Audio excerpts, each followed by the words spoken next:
Hoy hablaremos de cuidado paliativo y cuidado terminal. Cuidado paliativo se refiere a una forma especial de cuidado para pacientes con enfermedades graves. Está destinado a aliviar el sufrimiento derivado de los síntomas y el estrés provocado por cualquier enfermedad. Su objetivo final es mejorar la calidad de vida del paciente y su familia. Esto es distinto al cuidado terminal, que es aquel tratamiento que damos a pacientes a punto de morir, destinado a que lo puedan hacer confortablemente, ojalá rodeados de sus seres queridos. Detrás del concepto de cuidado terminal, estamos enfocados fundamentalmente en cómo vivir más que en cuánto vivir. No nos interesa prolongar la vida del paciente, sino lo que nos interesa es que los últimos días de vida sean lo más confortable posible. Por lo tanto, aquí siempre nos vamos a centrar en el confort y en la calidad de vida del paciente moribundo. Ambos cuidados se implican en algún sentido, pero cuidado paliativo empieza en cualquier momento de una enfermedad.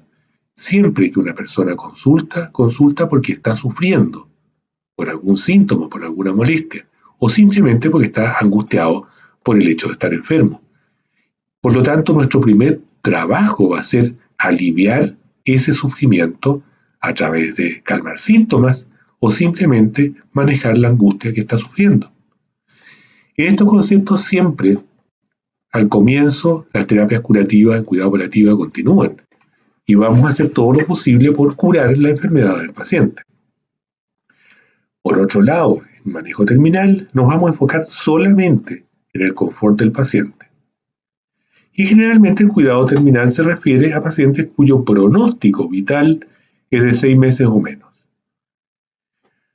En estas condiciones tratamos de evitar la mayor cantidad de tratamientos que puedan prolongar la vida y que probablemente a estas alturas no lo harán y que muchas veces causan algún tipo de sufrimiento por efectos secundarios u otras razones, o incluso por razones económicas. En ambos tipos de cuidado, tanto cuidado paliativo como cuidado en manejo terminal, manejaremos los síntomas, determinaremos en conjunto con los enfermos y sus familiares los objetivos del tratamiento y trataremos de planificar por adelantado lo que ocurrirá en la medida que la enfermedad progrese y los síntomas aumenten. Por lo tanto, estamos hablando de un continuo, que cada vez que una persona consulta por cualquier enfermedad, siempre vamos a tratar de corregir aquella enfermedad mediante algún tratamiento curativo cuando éste exista.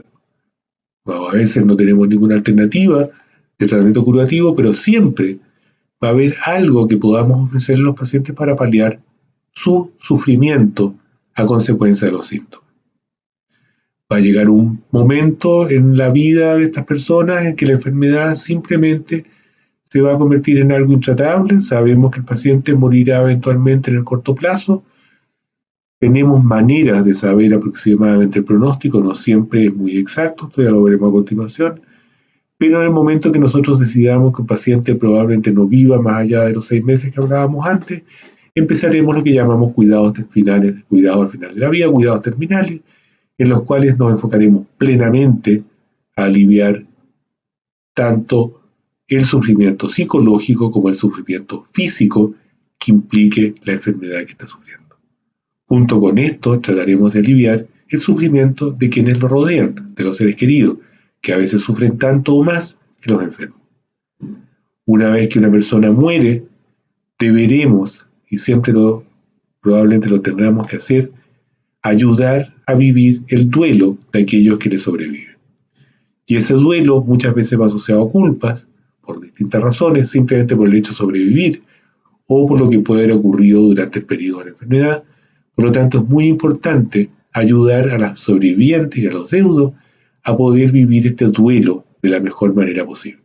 Pero también va a ser un trabajo nuestro enfrentar este duelo y ayudar a manejarlo.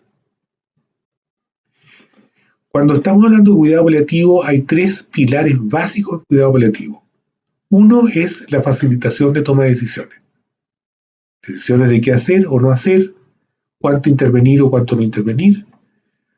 Segundo, el apoyo psicosocial y espiritual. Este apoyo generalmente lo pueden dar otras personas, no tienen que ser necesariamente los profesionales de salud. Esto incluye si las personas tienen alguna creencia religiosa, que tengan acceso a sus pastores para que los puedan aliviar en el paso a la supuesta vida eterna. Y finalmente el manejo de los síntomas, específicamente algunos síntomas que se deberán manejar y que posteriormente se verán en detalle en el curso sobre cuidado paliativo. Pero no es solamente el manejo de síntomas, aquí debemos acordarnos que hay otras cosas que hacer. Y en la toma de decisiones es muy importante determinar valores y objetivos del tratamiento. Cada persona piensa distinta, cada persona tiene distintos valores y objetivos de tratamiento. Algunos van a querer vivir lo más posible a costa de lo que sea, y debemos respetar eso. Algunos van a tratar de decirnos que por favor les acortemos el sufrimiento lo más que podamos en la medida que eso sea legal y posible. Por lo tanto, es muy importante saber cuáles son los valores y objetivos de cada persona y con ellos planificar por adelantado qué es lo que haremos. Es muy importante la planificación por adelantado, ya veremos algunas alternativas que se pueden hacer para que los pacientes planifiquen sus preferencias terapéuticas, pero el ideal es decidir muchas cosas antes del momento de la angustia de una urgencia. Decidir si una persona se va a hospitalizar o no, en qué condiciones se va a hospitalizar, cuándo se va a hospitalizar, qué tratamientos invasivos va a querer o no, cuando esté lo mejor posible y ojalá lo más lúcido posible para que pueda tomar decisiones informadas y decisiones correctas respecto a lo que quiera que ocurra en el momento o que esté inconsciente y no pueda ellos tomar una decisión, o que simplemente las familiares en la angustia tomen decisiones que no corresponden. Por eso es muy importante todo lo que ocurra en la planificación por adelantado y ojalá en directivas anticipadas respecto a lo que ocurrirá. Es muy importante explicar a los pacientes lo que va a ocurrir, cuál va a ser el curso de la enfermedad, qué es lo que probablemente les ocurra a futuro. No angustiarlos, por supuesto, pero tratar de explicarles de la mejor manera cuáles van a ser las etapas de la enfermedad y qué es lo que van a sufrir a posterior. Esto puede ser en una persona que va a recibir un tratamiento invasivo para curarle un cáncer, como una persona que está a punto de morir. Es muy importante explicar que probablemente si van a someterse a quimioterapia o radioterapia van a tener efectos secundarios, que van a tener problemas, pero que muchas veces esos efectos secundarios vale la pena vivirlos para poder curar la enfermedad de base. Y a veces estos efectos pueden ser simplemente como pasar por el infierno, como muchos pacientes lo describen después. Es muy importante evaluar el pronóstico y compartir este pronóstico con los pacientes y familiares. Siempre la evaluación de pronóstico es incierta, y eso es lo primero que siempre debemos decir. No podemos ser absolutamente exactos en decir cuánto va a vivir una persona y en qué condiciones lo hará. Eso es muy variable. Pero tenemos algunas ayudas, tenemos algunas herramientas que nos pueden ayudar. Y dentro de todo esto, en el momento que hemos determinado valores y objetivos, definir qué es la calidad de vida para los pacientes, qué ellos interpretan como una buena calidad de vida para tratar, de acuerdo a los valores de ellos, determinar qué será. En cuanto a apoyo psicosocial y espiritual, es muy importante la consejería respecto a tratar de enseñarles respecto a lo que va a ocurrir, tratar de ayudarlos a vivir la situación, tratarlos de ayudarlos a aceptar la enfermedad grave y aceptar el sufrimiento. Y en este sentido, muchas veces el trabajo social es muy importante. Por ejemplo, toda la ayuda postrado que se están dando en los consultorios periféricos, en los cuales hay visitas de profesionales de salud, hay ayuda con catres clínicos o sillas de ruedas u otros elementos que son de alto costo, en la cual pueden aliviar parte del sufrimiento económico que muchas veces estas enfermedades significan. El trabajo pastoral para quienes que son creyentes es muy importante. Hay muchas personas que creen realmente que hay una vida eterna después de morir y para ellos prepararse para esta vida eterna es un valor que debe ser respetado y aceptado. Y ojalá invitarle a los pastores que correspondan para que los ayuden en este trance. Acordarse que los cuidadores, especialmente cuando son familiares o seres cercanos, sufren tanto como los enfermos, por lo tanto es muy importante apoyar a estos cuidadores Y estos cuidadores son los que van a requerir ayudarnos a manejar el duelo una vez que el paciente haya muerto. En cuanto a manejo de síntomas, esto no va a ser objetivo de esta clase, es objetivo de otros cursos. Acordarse que los síntomas más importantes que debemos manejar y los síntomas que más causan sufrimiento son el dolor, la disnea, definida como la sensación subjetiva de falta de aire, la angustia y la depresión propia de las enfermedades crónicas y graves, la falta de apetito, las náuseas y los vómitos que realmente llevan a estas personas a no comer o a comer muy poco y a desnutrirse notablemente. Y finalmente el delirio, que ya lo vimos en clases anteriores, en el curso de biología, que es las alteraciones de conciencia que generalmente ocurren en estas personas o por los fármacos o por la enfermedad de base.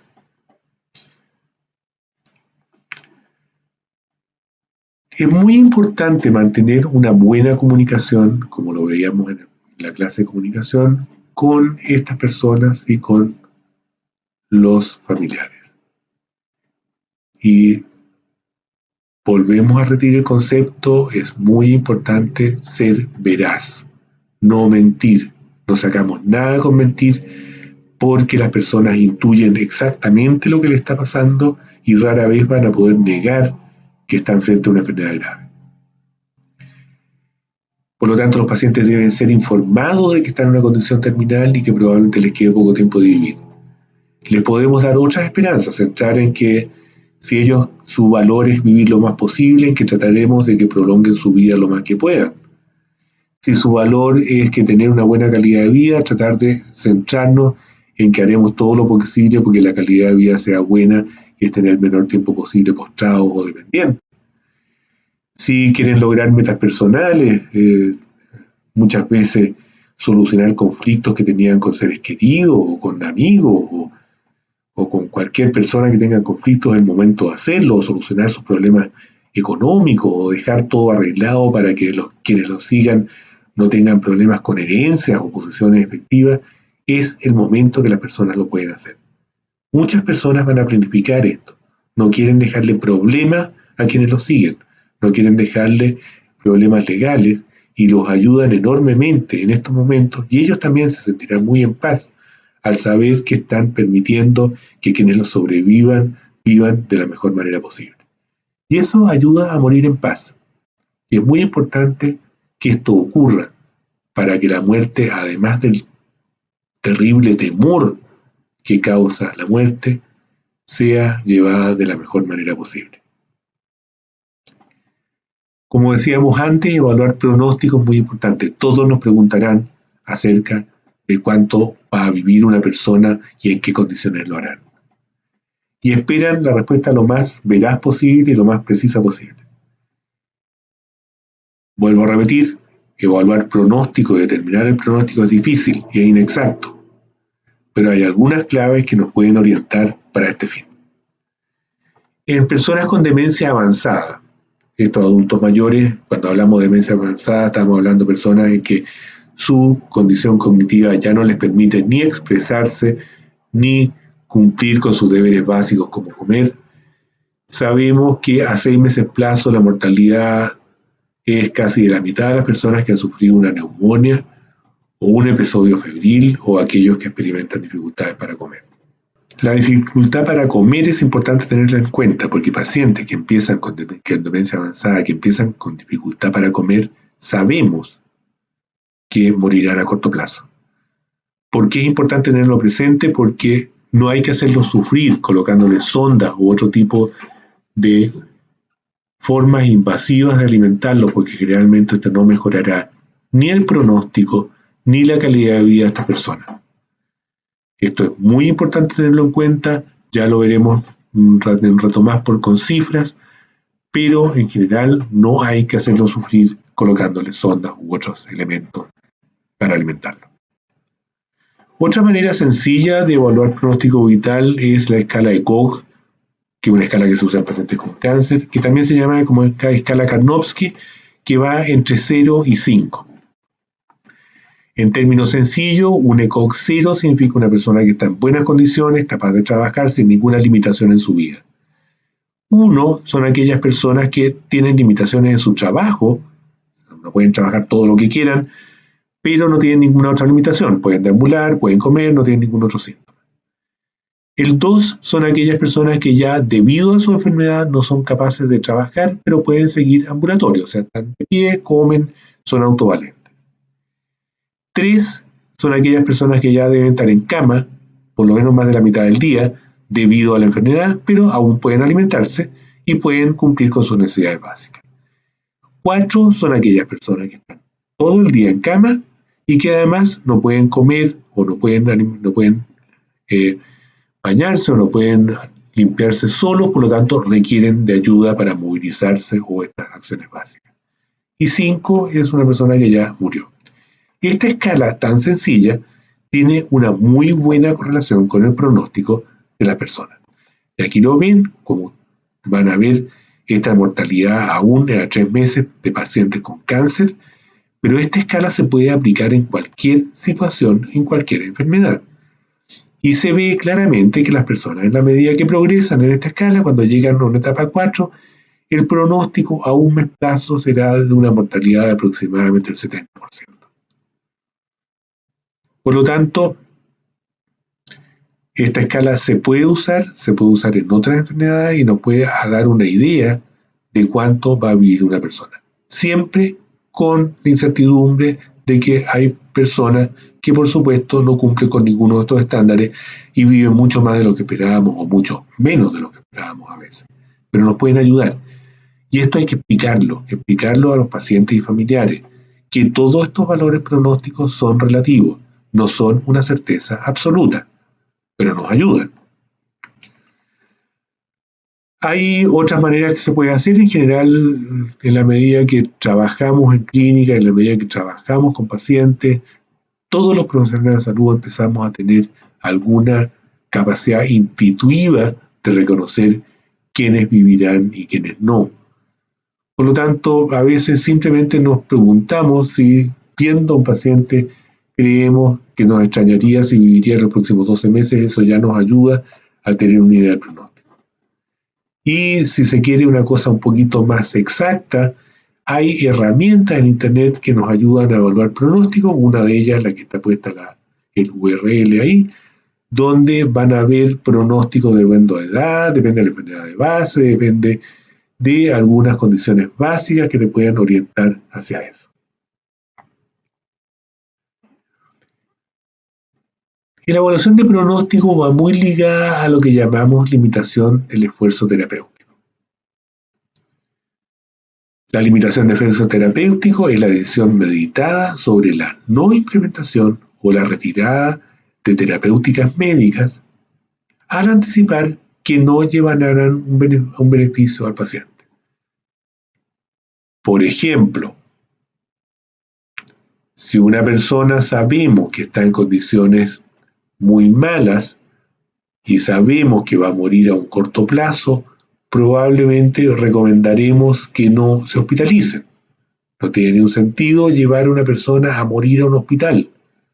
Cualquier persona va a preferir morir en su casa y con sus seres queridos que en un lugar extraño. Sin embargo, hay una situación especial que es lo que llamamos la limitación de esfuerzo terapéutico unilateral, en que aquí los conceptos de ética empiezan a jugar un rol muy importante. Y esto se vio especialmente ahora a raíz de la pandemia por COVID-19, en la cual se sospechó que en algún momento, parece que no ocurrió, íbamos a tener que llegar a la decisión de la última cama o el último respirador, en el fondo, para decidir a quiénes le íbamos a dar medidas de soporte vital o quiénes, cuando había una limitación de ventiladores o camas, quiénes se iban a beneficiar de estas camas o ventiladores con respecto a otros. Esto, por supuesto, es una decisión muy dura, es muy difícil para un equipo de salud tomarla y siempre implica una gran angustia de quiénes van a beneficiar y a quiénes les vamos a negar un tratamiento. Por suerte no ocurren muy frecuentemente, se dieron ahora, probablemente países tuvieron que hacerlo, aquí en Chile las condiciones, las situaciones fueron muy limitadas en las cuales ocurrió.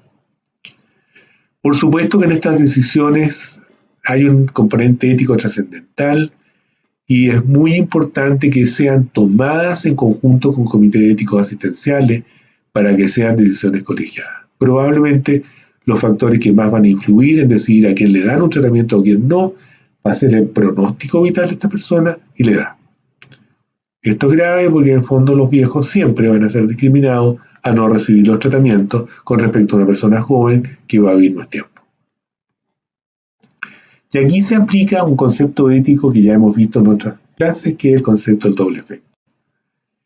En el fondo, lo que estamos diciendo aquí es que es permisible llevar a cabo una acción destinada a un bien, aun cuando esta acción tenga algún resultado negativo.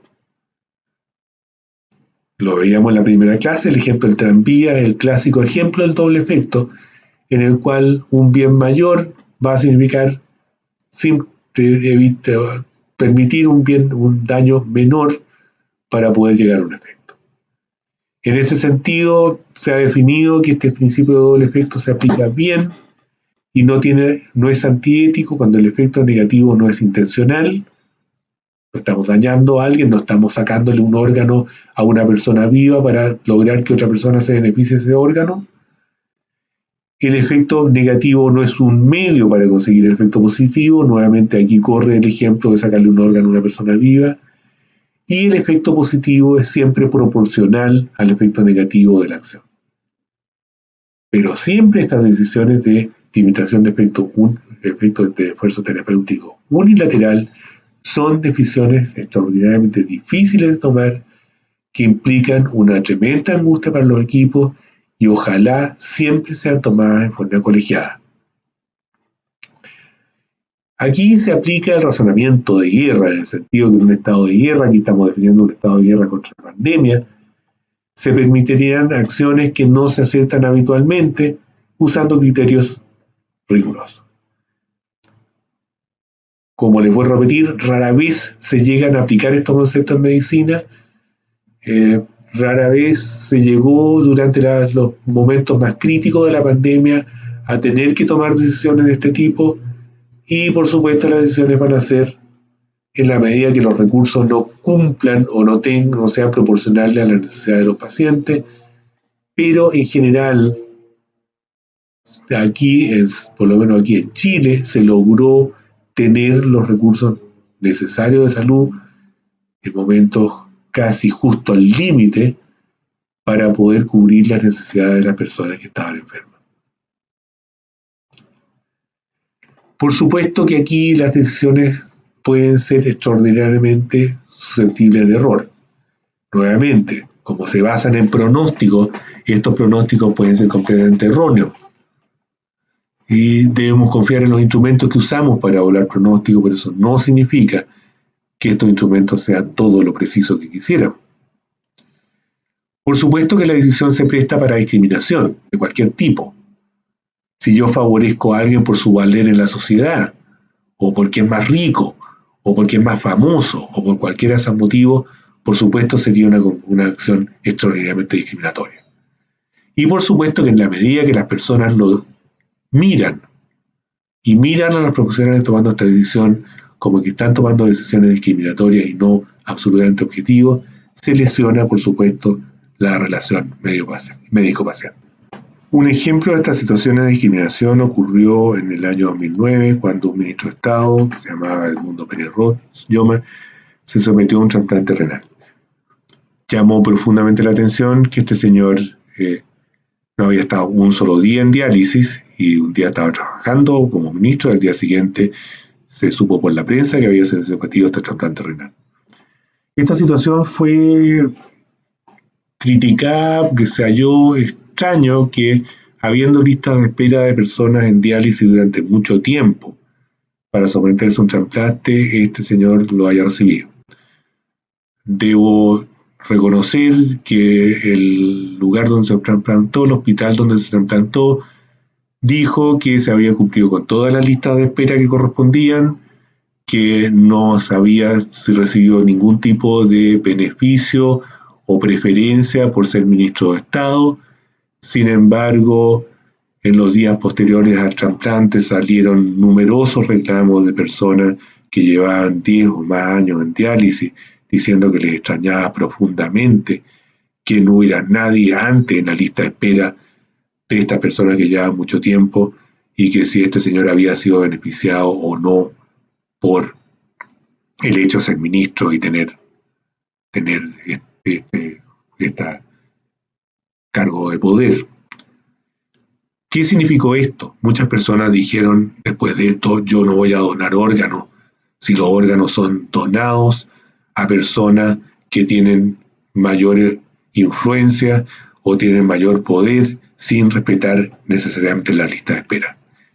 Y fue increíble cómo al año siguiente que ocurrió el trasplante de este señor, el año 2010, fue el año en que hubo el menor número de donantes de órganos para trasplante, después de muchos años que esto venía a la baja, pero no podemos decir que hubo una relación de causalidad aquí, pero sí nos hace sospechar que algo ocurrió aquí, en que la gente perdió la confianza en el sistema de asignación de órganos por esta situación.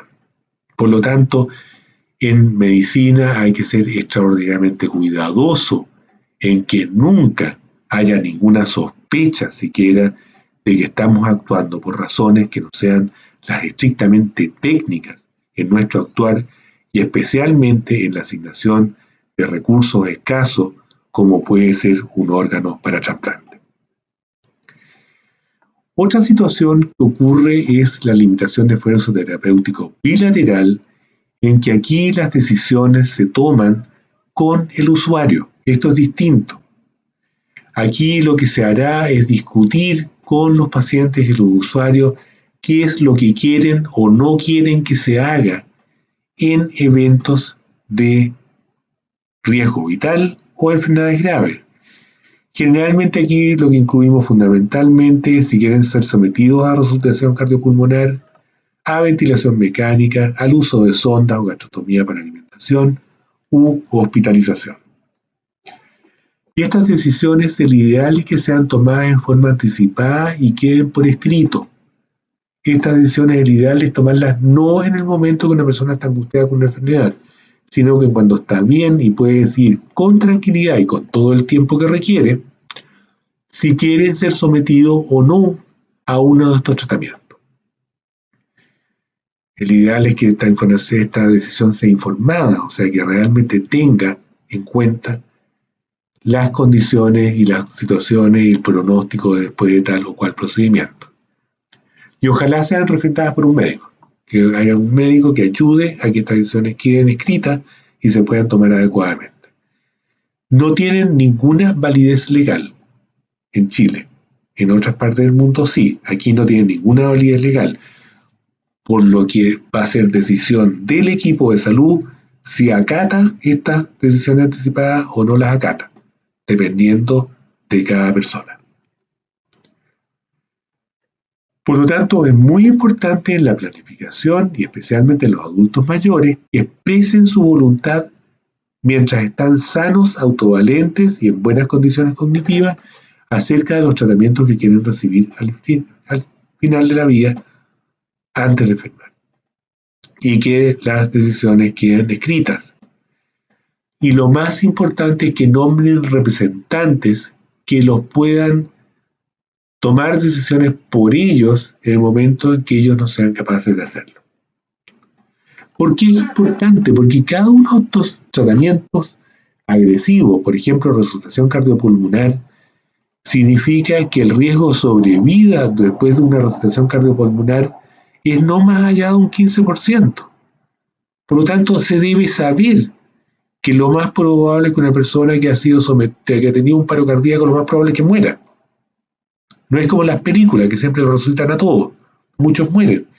Y más aún, si ustedes ven qué ocurrió en personas mayores que fueron sometidos a una resucitación cardiopulmonar, van a ver que de 50, solamente 19 fueron dados de alta a su casa. 12 tuvieron que ser ingresados a una institución de rehabilitación o una institución psiquiátrica. 10 fueron trasladados a un hospital de crónicos que mantuviera ventilación mecánica, o sea, quedaron en pésimas condiciones. Y 9 tuvieron que ser trasladados a un hogar de ancianos. Por lo tanto, sabiendo esto, lo más probable es que como adultos mayores vamos a decir, no queremos que nos sometan a resucitación cardiopulmonar porque sabemos que si logramos sobrevivir a la resucitación, nuestro pronóstico va a ser bastante ominoso. Como lo veíamos antes, lo mismo. Si ustedes comparan las personas con, estos son pacientes que tuvieron un accidente vascular encefálico, que fueron sometidos a alimentación, y ustedes ven que si comparan aquellos que les colocaron un tubo de alimentación con aquellos que no les colocaron un tubo de alimentación, la sobrevida fue casi igual, o sea, las diferencias son mínimas.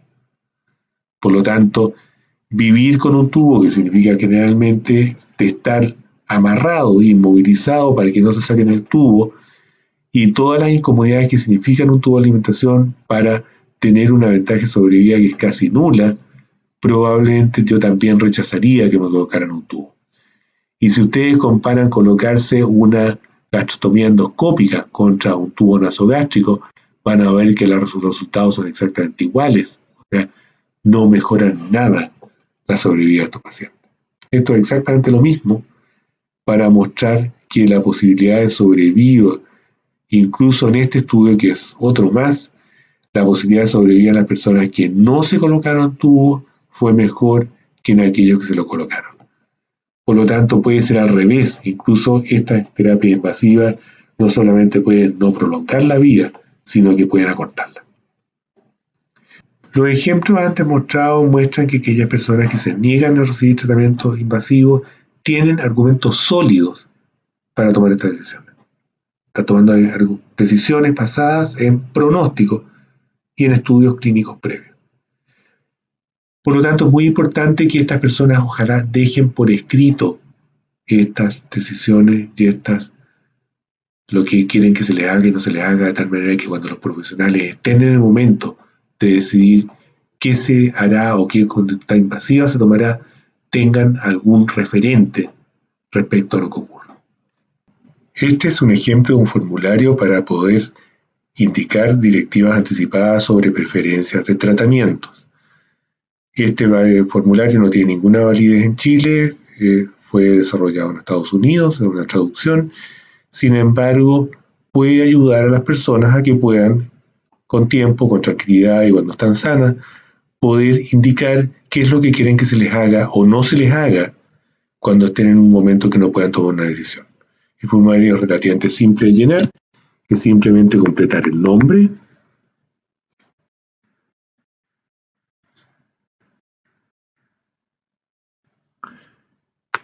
y posteriormente ir llenando los distintos casilleros con respecto a lo que se quiere que se haga, si se quiere que sea resucitado, si quieren que sea hospitalizado o no hospitalizado, si quieren recibir ventilación invasiva o no, si quieren recibir diálisis o no, si quieren recibir nutrición artificial por una sonda,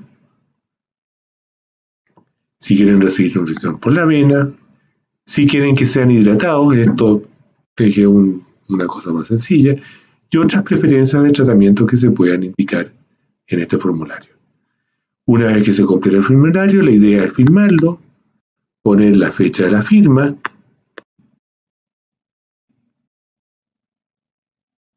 y poner el nombre legible de la persona que lo firmó más abajo, de tal manera que no haya ningún problema con respecto a la persona que completó este formulario. El ideal es que el formulario sea refrendado por un médico para que tenga más validez y que además el médico tratante sepa que una persona está señalando sus directivas, que les voy a repetir, no hay obligación de cumplirlas, pero sí pueden orientar a eventuales tratantes para poder decidir qué hacer. Esta es una versión más simple del mismo formulario en el cual se mantiene la opción siempre de preguntar por resucitación cardiopulmonar, que es un tema muy importante, Y segundo, se definen las intervenciones como medidas de confort, en que se permite el uso de medicamentos, cambio de posición, cuidado de heridas y otras medidas para aliviar dolor y sufrimiento.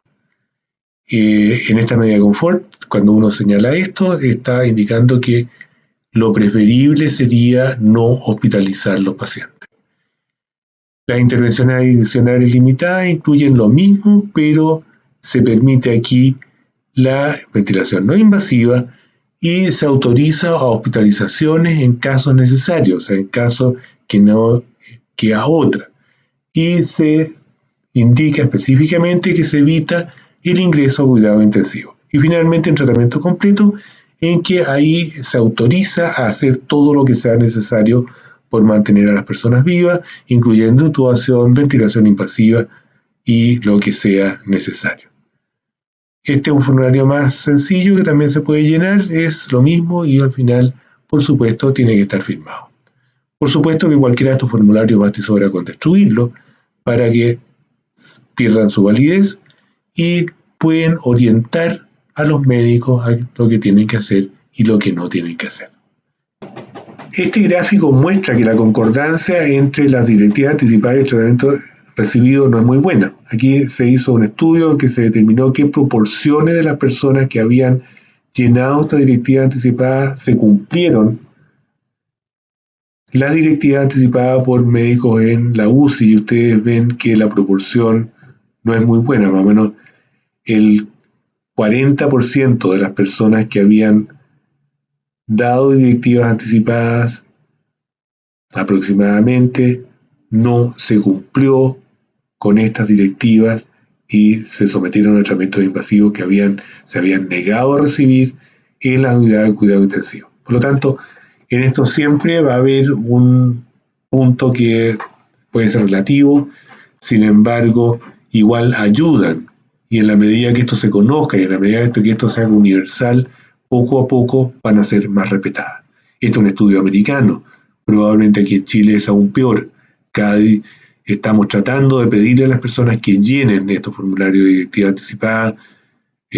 Ojalá ustedes mismos los puedan entregar a sus familiares o llenarlos ustedes mismos. Ustedes son personas jóvenes, pero todos los adultos mayores deberíamos tenerlo firmado y lleno. Si cambiamos de opinión es simplemente romper el formulario y hacer uno nuevo, pero deberíamos tener todos estos formularios llenos de tal manera de poder que la gente sepa que queremos que nos hagan o no nos hagan. Muy importante dentro de esto mismo es que los representantes que hemos nombrado para que tomen decisiones por nosotros en el momento que estamos graves y no tenemos las posibilidades de responder a esto, ellos tomen decisiones basadas en nuestros valores, no en los valores de ellos. Por lo tanto, aquí es bien importante que el representante le digamos, yo quiero que tú me representes con mis valores, aunque tú no estés de acuerdo con lo que yo te estoy diciendo. Vuelvo a repetir, ninguna de estas decisiones tiene una vinculación legal en Chile, sin embargo son documentos orientadores que ayudan mucho a los profesionales que están tomando decisiones en momentos de enfermedad grave. Dentro de esto mismo, uno de los temas más importantes son las hospitalizaciones, lo que llamamos transiciones en pacientes terminales, llevarlos desde la casa a un hospital, llevarlo de la casa a un hospicio, llevarlo de la casa a un hogar de ancianos. Y es bien importante tener en cuenta que en Estados Unidos, y aquí es peor, les voy a repetir, el 19% de los pacientes terminales fueron hospitalizados en algún momento, aún sabiendo que tenían una enfermedad terminal y que el hospital no le iba a mejorar en nada. Esto definido como hospitalizar en los últimos 3 días de vida o múltiples hospitalizaciones en los últimos 90 días de vida. Esto es absurdo. El 75% de estas hospitalizaciones se vio que eran innecesarias o discordantes con las directivas dadas por ellos antes de enfermar. Más importante, o sea, no solamente se está angustiando y se está generando un gasto innecesario y se está provocando una situación innecesaria, sino que además no estaban de acuerdo con las directivas anticipadas de esta persona. Estas transiciones innecesarias son el escenario de alto riesgo para errores médicos. Las personas llegan a servicios de urgencia o llegan a hospitales donde no tienen idea de qué enfermedad tienen o qué había ocurrido antes de que llegaran al hospital. Por supuesto, en el hospital no pueden tener idea tampoco de qué es lo que hay que hacer o no, o cuáles son las limitaciones que pidieron. Por lo tanto, se hace todo de nuevo, se someten a todos los procedimientos invasivos y eso significa un tremendo sufrimiento para las personas sin ningún beneficio médico real. Por supuesto, representan una tremenda carga emocional y económica para los familiares y pacientes, porque por supuesto están siendo hospitalizados de más, se someten a tratamientos inadecuados y finalmente pueden generar falsas expectativas de sobrevida o calidad de vida que generalmente no se cumplen. Por lo tanto, es muy importante todo esto tenerlo discutido antes de que ocurran las situaciones que puedan provocar estas decisiones. Una alternativa es la hospitalización domiciliaria. Este es un estudio reciente publicado en que se vio que la hospitalización domiciliaria, cuando está bien indicada, puede ser tan efectiva como una hospitalización tradicional en términos de regreso al hospital, ingreso a establecimiento de larga estadía, muerte a los 6 meses o vivir en la casa autovalente. Por lo tanto, la hospitalización domiciliaria más económica, es mucho mejor tolerada por los pacientes, preserva mucho mejor la calidad de vida, por lo tanto, puede ser una alternativa a la hospitalización tradicional. Cuando ya no tenemos nada que ofrecer en términos curativos ni en términos paliativos, la sedación paliativa puede ser una solución válida. Los profesionales de salud tenemos un imperativo ético de aliviar el dolor y otros síntomas intolerables en pacientes graves o terminales. Por lo tanto, debemos ayudarlos en estos momentos. Y en estas condiciones extremas podemos prescribir drogas sedantes para controlar estos síntomas intolerables.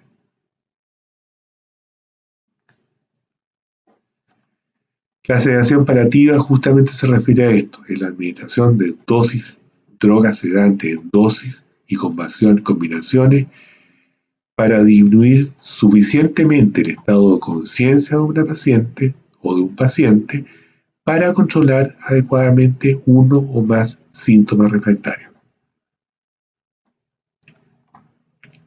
Siempre hay dudas de si estas sedaciones paliativas significan acortar la vida de las personas y nuevamente estamos frente al doble efecto. Un beneficio que es aliviar síntomas se asocia a un daño que puede ser que las personas vivan menos.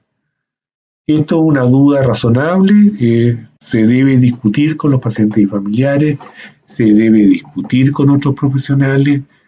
Sin embargo, lo que vemos habitualmente es que la sedación paliativa no acorta la vida, pero sí mejora notablemente la calidad de vida de estas personas.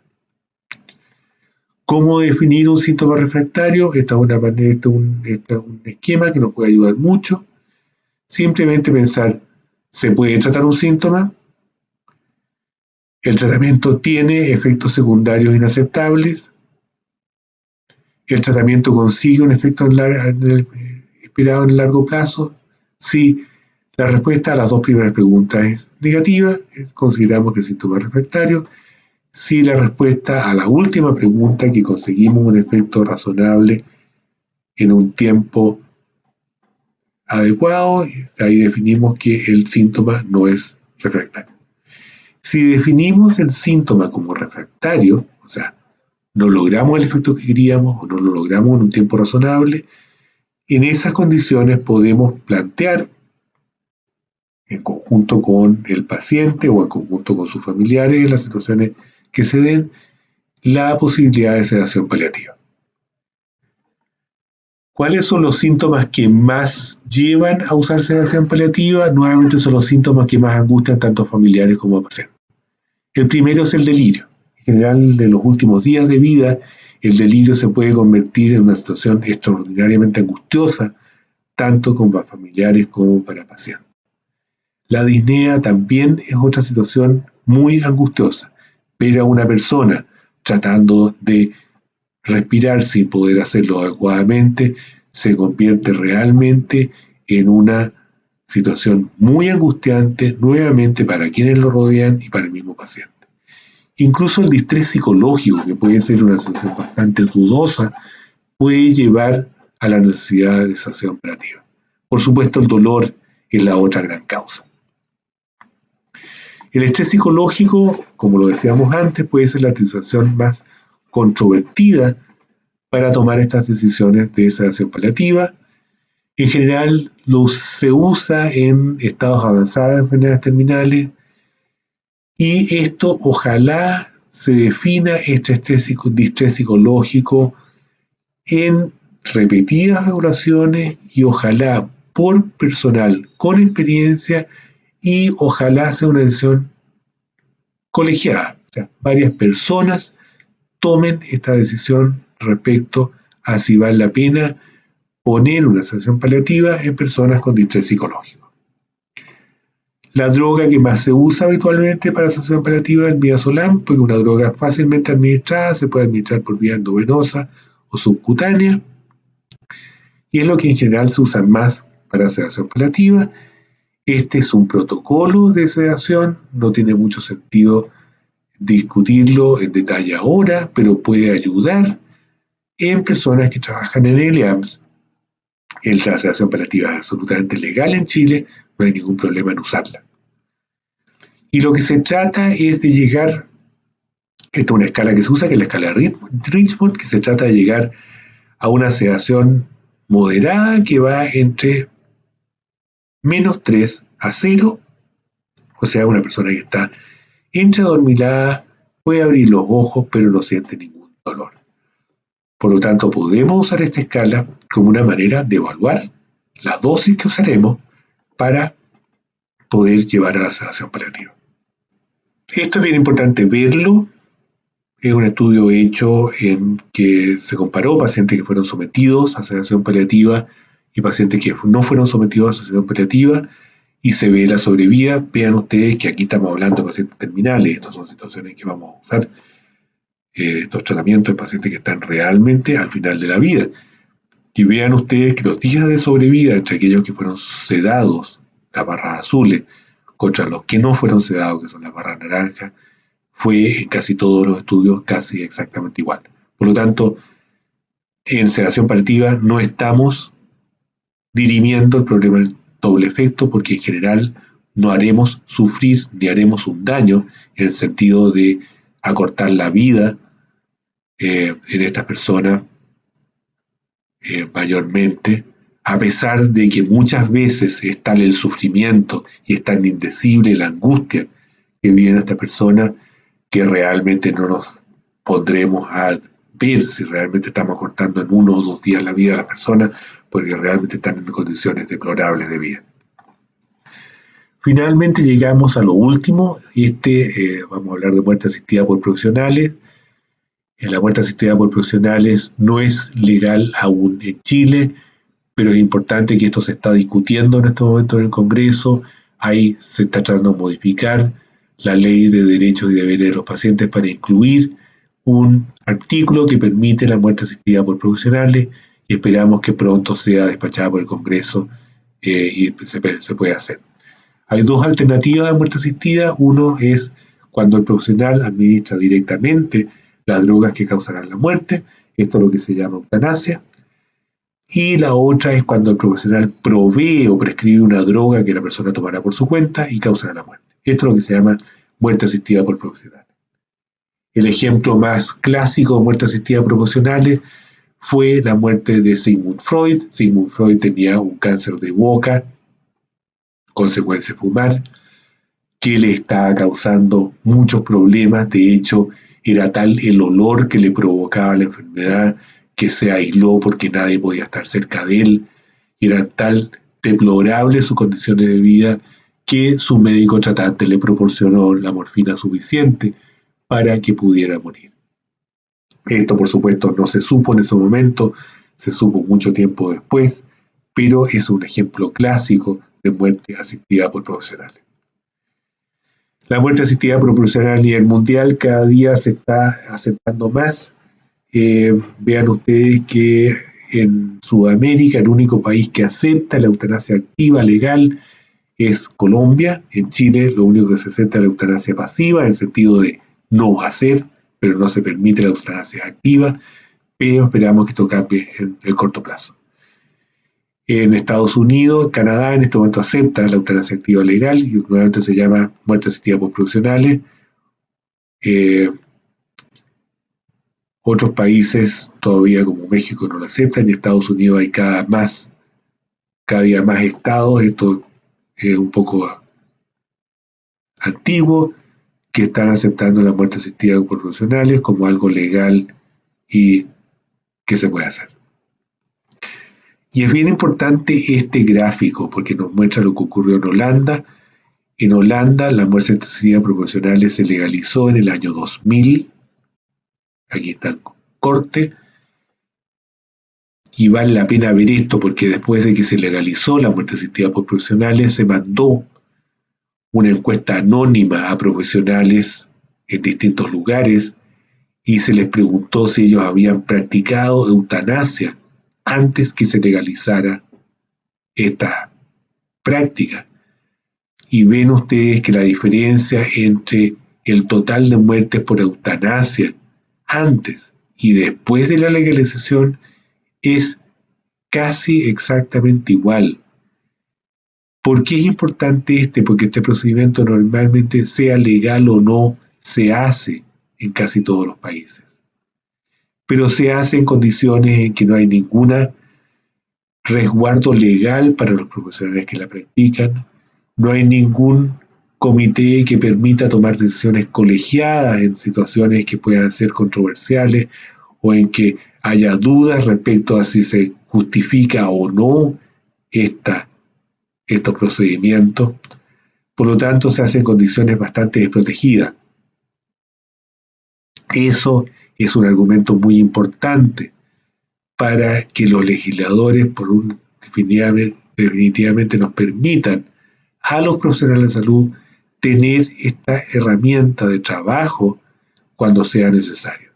Todas las objeciones de conciencia que puedan haber detrás de esto, igual como ocurrió con el aborto, serán muy respetadas, pero permitirá a los profesionales que creen que esto puede ser una buena solución para personas que están sufriendo indeciblemente, puedan ser sometidas a muerte asistida proporcionales y les pueda ayudar. Esta es la ley que se está modificando en el Congreso, en que dice que el médico tratante debe informar al paciente acerca de su estado de salud y su esperanza de vida, y que la muerte digna se llevará a cabo mediante la aplicación de sustancias intravenosas. Y los pacientes que acepten esto deben ser mayores de edad, deben sufrir alguna enfermedad terminal, deben aceptarlo, etcétera, etcétera, etcétera. Esta es la ley que se está discutiendo, esperamos que pueda ser aprobada. Y un ejemplo de cómo para que ustedes vean, esto fue en el año 2016, en los Juegos Paralímpicos de Río de Janeiro, los juegos anteriores a los que se están jugando actualmente, en que esta atleta dijo que estaba sufriendo dolores tan insoportables por una enfermedad degenerativa que había pedido y había solicitado en Holanda, su país natal, en Bélgica, su país natal, ser sometida a muerte asistida por profesionales y estaba esperando que los organismos correspondientes le autorizaran tal situación. En un seguimiento, en el año 2019, finalmente esta mujer accedió a muerte asistida por profesionales, pudo tener una muerte digna como ella había pedido, en una situación que por supuesto a todos nos duele vivirla, saber que una persona joven está muriendo porque no tuvimos ninguna posibilidad de aliviar su sufrimiento. Pero esto es lo que debe ocurrir en países que tienen una buena cultura médica, en la cual las decisiones puedan ser tomadas por los enfermos, tengan el respaldo profesional que necesitan y sean ayudados como corresponde en las situaciones que corresponden, sin tener miedo a represalias de algún tipo, legales o de otro tipo.